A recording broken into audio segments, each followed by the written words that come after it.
आज की कहानी। एक कौवा और हंस।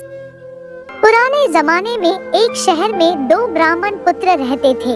एक गरीब था तो दूसरा अमीर। दोनों पड़ोसी थे। गरीब ब्राह्मण की पत्नी उसे रोज ताने देती, झगड़ती। एक दिन ग्यारस के दिन गरीब ब्राह्मण पुत्र झगड़ों से तंग आ जंगल की ओर चल पड़ता है, ये सोचकर कि जंगल में शेर या कोई मांसाहारी जीव उसे मार कर खा जाएगा।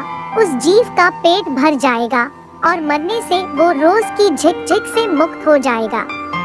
जंगल में जाते उसे एक गुफा नजर आती है। वो गुफा की तरफ जाता है। गुफा में एक शेर सोया होता है और शेर की नींद में खलल न पड़े इसके लिए हंस का पहरा होता है। हंस जब दूर से ब्राह्मण पुत्र को आता देखता है तो चिंता में पड़ सोचता है, ये ब्राह्मण आएगा, शेर जगेगा और इसे मार कर खा जाएगा। ग्यारस के दिन मुझे पाप लगेगा, इसे बचाएं कैसे? उसे उपाय सूझता है और वो शेर के भाग्य की तारीफ करते कहता है, ओ जंगल के राजा, उठो जागो, आज आपके भाग खुले हैं। ग्यारस के दिन खुद विप्रदेव आपके घर पधारे हैं। जल्दी उठें और इन्हें दक्षिणा दे रवाना करें, आपका मोक्ष हो जाएगा। ये दिन दोबारा आपकी जिंदगी में शायद ही आए, आपको पशु योनि से छुटकारा मिल जाएगा। शेर दहाड़ कर उठता है।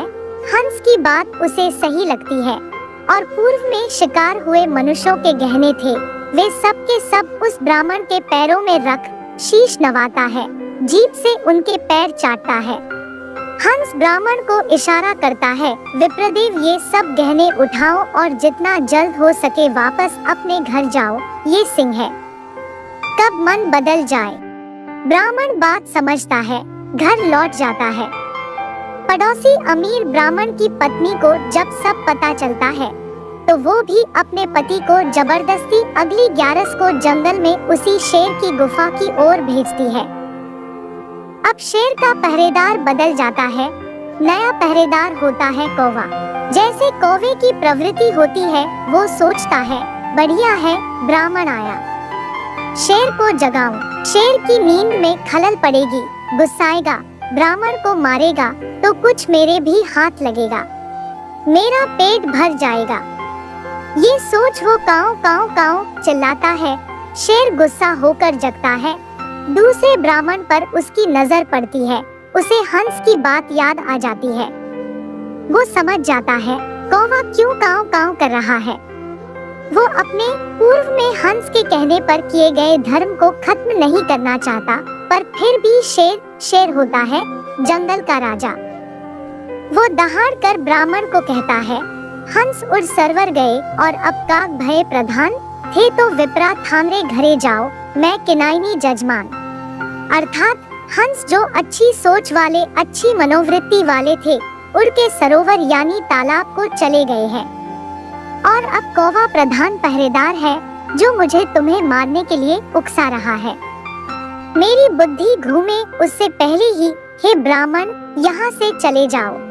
शेर किसी का जजमान नहीं हुआ है, वो तो हंस था जिसने मुझ शेर से भी पुण्य करवा दिया। दूसरा ब्राह्मण सारी बात समझ जाता है और डर के मारे तुरंत प्राण बचाकर अपने घर की ओर भाग जाता है। कहने का मतलब है दोस्तों, ये कहानी आज के परिप्रेक्ष्य में भी सटीक बैठती है। हंस और कौवा कोई और नहीं, हमारे ही चरित्र है। कोई किसी का दुख देख दुखी होता है और उसका भला सोचता है, वो हंस है, और जो किसी को दुखी देखना चाहता है, किसी का सुख जिसे सहन नहीं होता, वो कौवा है। जो आपस में मिलजुल कर भाईचारे से रहना चाहते हैं, वे हंस प्रवृत्ति के हैं। जो झगड़े कर एक दूजे को मारने लूटने की प्रवृत्ति रखते हैं, वे कौवे की प्रवृत्ति के हैं। कार्यालय में, व्यवसाय में, समाज में या किसी संगठन में हो, जो किसी सहयोगी साथी की गलती या कमियों को बढ़ा चढ़ा के बताते हैं, उसको हानि पहुंचाने के लिए उकसाते हैं, वे कौवे जैसे हैं। और जो किसी सहयोगी साथी की गलती कमियों पर भी विशाल हृदय रखकर अनदेखी करते हुए क्षमा करने को कहते हैं, वे हंस प्रवृत्ति के हैं। अपने आसपास छुपे बैठे कौवों को पहचानो, उनसे दूर रहो और जो हंस प्रवृत्ति के हैं उनका साथ दो। इसी में आपका व हम सब का कल्याण छुपा है। आज का सुविचार, गलती जिंदगी का एक पेज है पर रिश्ते जिंदगी की किताब है। जरूरत पड़ने पर गलती का एक पेज फाड़ देना, पर एक पेज के लिए पूरी किताब मत खो देना।